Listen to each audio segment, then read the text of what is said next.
Isu beras tempatan dicampur dalam pek beras import. Kementerian Perdagangan Dalam Negeri dan Kos Sara Hidup KPDN telah membuka 48 kertas siasatan ke atas 48 premis penghilang dan pembungkus yang disyaki terlibat dalam kegiatan berkenaan.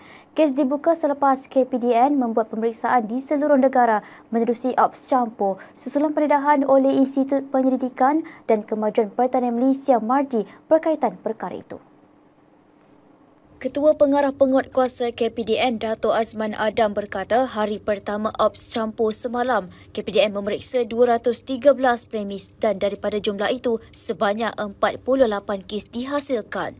KPDN turut merampas 300 kampit beras bernilai lebih RM15,000 disyaki beras yang dicampur antara beras putih tempatan dan beras import. Katanya, kampit beras yang dirampas akan digunakan sebagai sampel untuk dihantar kepada Jabatan Kimia dan MARDI bagi tujuan pengesahan. Azman berkata pihaknya menyasarkan untuk memeriksa kira-kira 2,000 premis penghilang dan pembungkus dalam tempoh terdekat bagi memastikan isu beras campur terbabit dapat ditangani segera.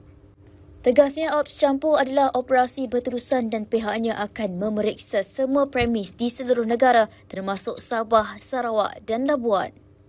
Penguatkuasaan ops campur dibuat di bawah Akta Perihal Dagangan 2011, Akta 730 dan tindakan undang-undang akan diambil ke atas mana-mana pihak yang didapati membuat perihal dagangan palsu.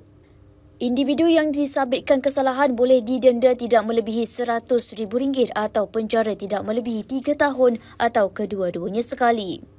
Bagi kesalahan kedua atau berikutnya, denda tidak melebihi RM250,000 atau penjara tidak melebihi 5 tahun atau kedua-duanya.